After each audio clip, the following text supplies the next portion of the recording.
Selamat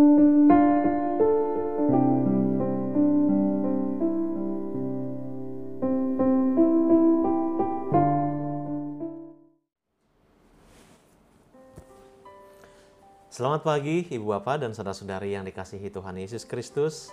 Kita berjumpa kembali dalam Renungan Harian HKBP Resort Sutoyo, Kamis 18 November 2021.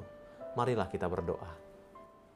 Damai sejahtera Allah yang melampaui segala akal dan pikiran, itulah yang menyertai hati Bapak, Ibu, dan saudara-saudari sekalian di dalam Kristus Yesus Tuhan kita. Amin. Firman Tuhan bagi kita hari ini diambil dari kitab Kejadian pasal 4 ayatnya yang ke-7. Demikian sabda Allah. Apakah mukamu tidak akan berseri jika engkau berbuat baik? Tetapi jika engkau tidak berbuat baik, dosa sudah mengintip di depan pintu. Ia sangat menggoda engkau, tetapi engkau harus berkuasa atasnya. Demikian firman Tuhan. Jagalah hatimu dengan selalu mendengar suara Roh Kudus. Ibu Bapa dan saudara-saudari yang dikasihi Tuhan Yesus Kristus, diceritakan dalam sebuah buku renungan, seorang anak bertanya kepada kakeknya. Pertanyaannya begini, "Kek, mengapa dua orang yang bertengkar mengeluarkan suara yang kuat, kata-kata kasar, dan berteriak, padahal mereka berdekatan?" Lalu kemudian kakeknya menjawab, "Orang yang sedang marah walaupun berdekatan, tetapi hati mereka jauh. Karena itu mereka bersuara keras dan berteriak kencang. Tetapi jika ada cinta, hati dekat satu dengan yang lain, maka mereka tidak akan saling berteriak. Karena dengan bisikan saja mereka mampu dapat saling mengerti. Bahkan jangankan berkata-kata, bagi orang yang sedang jatuh cinta, satu kedipan mata saja dapat menyampaikan sejuta rasa di hati." Jadi ada perbedaan besar ketika hati dipenuhi oleh kemarahan, iri hati, dan kebencian dengan ketika hati kita dipenuhi oleh cinta kasih. Saudara di dalam Kristus, Tuhan telah menganugerahkan kepada kita kemampuan untuk mengatur emosi. Emosi pada dasarnya menggambarkan perasaan manusia ketika menghadapi situasi yang berbeda. Jika kita tidak dapat mengatur emosi dengan baik, maka itu akan menjadi celah bagi iblis untuk menjatuhkan kita. Dalam teks kita hari ini adalah peristiwa pembunuhan Habil oleh Kain. Hati Kain menjadi panas ketika persembahannya tidak diterima Tuhan.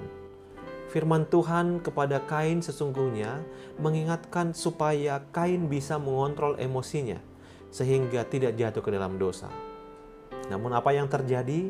Ternyata Kain mengabaikan firman Tuhan dan lebih menuruti emosinya. Ia tidak lagi berpikir secara jernih karena dosa sudah menutupi pintu hatinya sehingga ia tidak mampu mengendalikan diri. Kain melampiaskan amarahnya pada Habil yang sesungguhnya tidaklah bersalah.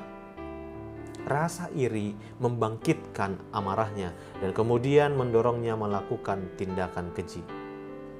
Akibatnya dia berbuat dosa dengan cara membunuh Habil. Saudaraku, tidak semestinya Kain jatuh ke dalam dosa jika saja ia mau mendengarkan firman Allah. Tetapi dia tidak melakukan introspeksi. Malah yang ada mencari kambing hitam. Seringkali kita juga terjebak emosi seperti Kain. Ketenangan hati kita terusik dan menjadi galau sehingga kita tergoda oleh dosa. Oleh karena itulah kita harus mengingat kembali siapa kita. Kita adalah pengikut Kristus. Sebagai pengikut Kristus, hidup harus selalu dipimpin oleh Roh Kudus. Itu adalah cara efektif untuk mampu mengatur emosi dengan baik. Sebab ketika hidup kita dipimpin oleh Roh Kudus, maka kita akan menghasilkan buah Roh Kudus yang salah satunya adalah penguasaan diri. Dengan penguasaan diri, kita sanggup mengatur emosi kita. Oleh karena itu, berilah kesempatan kepada Roh Kudus untuk memimpin hidup kita. Amin. Kita berdoa. Bapa Surgawi, sungguh terlalu banyak godaan di dunia ini yang boleh membawa kami jatuh dalam dosa. Tetapi Roh-Mu, ya Allah, dan firman-Mu, ya Tuhan, selalu setia untuk mengingatkan kami. Terima kasih Tuhan. Amin. Selamat beraktivitas Ibu Bapak dan Saudara-saudari sekalian.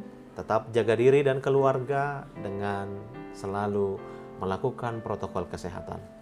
Tuhan Yesus memberkati.